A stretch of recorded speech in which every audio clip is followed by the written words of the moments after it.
All right, welcome back. So today we're going to talk about graphs of the other trigonometric functions. I'm actually going to go a little farther than what we do in the problems, just because I do think that it's important and it's valid to work on that. So let's start with just the graphs of sine and cosine again. So let's recall graphs of y equals sine x, y equals cosine x. So start with here. It's a good idea to sort of remember. And so sine of x, remember, we're going to take it at basically one period at 5 points. So we're going to start at, oops. Okay, I start from 2 pi here on the end. Okay, divide that in half, pi, divide that in half, pi over 2, and then I take 3 times that pi over 2 to give me 3 pi over 2. Minimal sort of thought involved here, okay? Sine starts at the beginning, at the middle, goes up.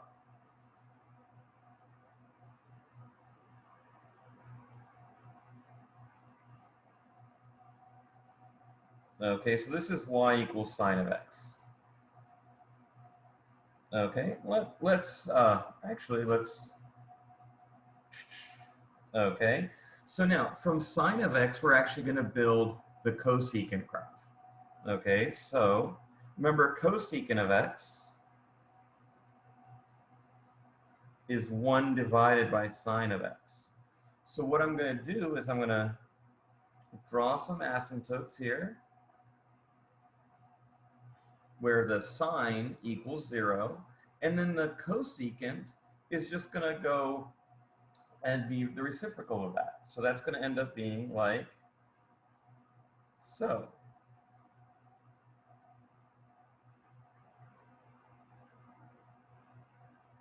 Okay, and of course, if you keep going forward like so, then your cosecant going to be forward like so. Okay, cosecant is going to have asymptotes wherever sine equals 0.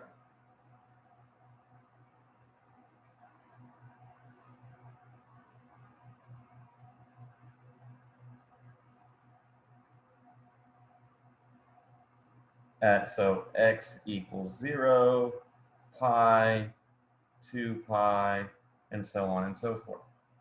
Okay, so that's the cosecant graph. Okay, not much to it. I don't think there's actually too much to it. But basically, you would graph the appropriate sign, and then you do the reciprocal. Okay, so we're going to do the same thing with sine or cosine and secant.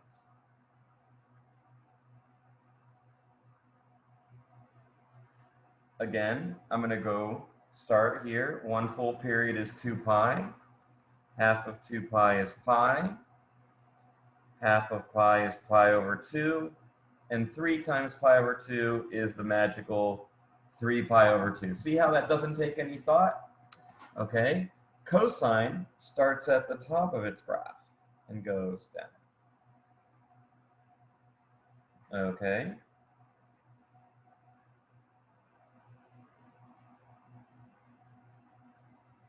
All right. Put some asymptotes here. Okay. And then the cosecant. Oh, you know what? I should have done that in blue because the cosine is there. And the secant I'm going to draw in red. Okay, so the secant's just going to go like so.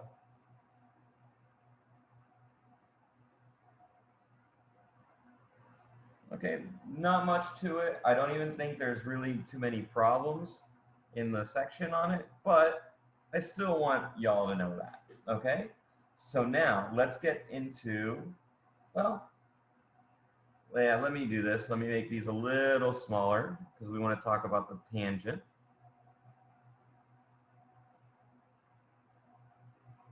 Okay, so let's talk about the tangent. That's the one that we really will be working on mostly. Okay, so the y equals tangent of x. So remember, tangent is sine over cosine.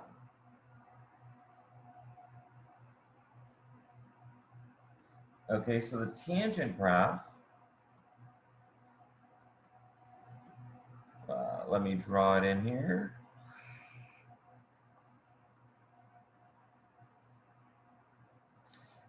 Actually, the tangent graph has, like, basically there are, the 4 points that I look at are negative pi over 2, negative pi over 4, pi over 4, and pi over 2, and also 0. Okay, so let's take these as the sort of what I'm going to look at.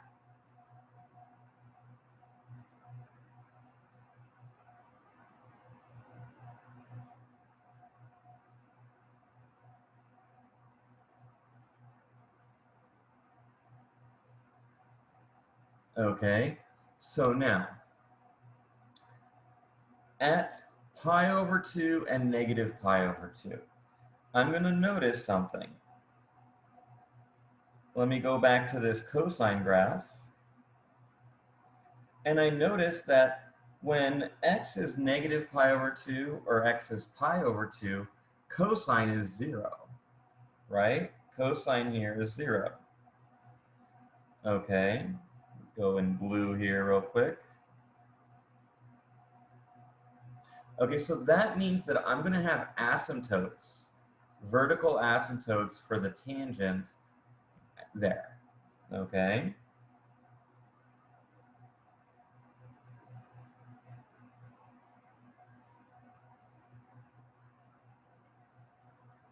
Okay, so let's put those in here.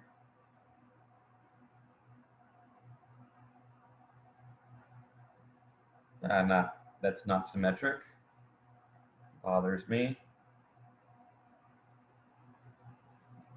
That's somewhat more symmetric. Okay. Now, at 0, when x equals 0, okay, my cosine is 1 and my sine is 0. So that means tangent of 0 is going to be 0 over 1. So that's just 0.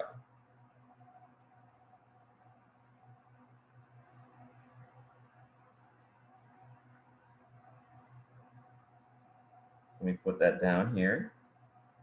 Now let's look at pi over 4. At pi over 4, okay, pi over 4, that's right about, let's say here on the graph. See, I got them even on. The key point is sine and cosine are the same. Okay, sine and cosine are the same. So at pi over 4, our tangent is 1. And at pi equals negative 4, we're going to get the tangent is negative 1.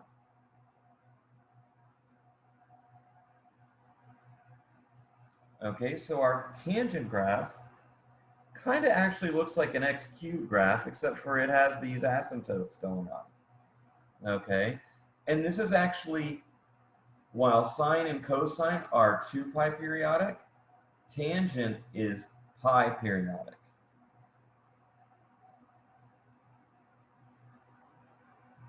Okay, so it'll look the same. It'll look the same going along here, where this is at pi. This point here,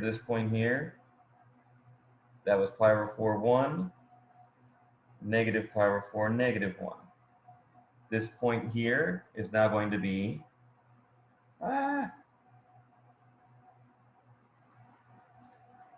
5 pi over 4 with 1, and this point here is 3 pi over 4, negative 1.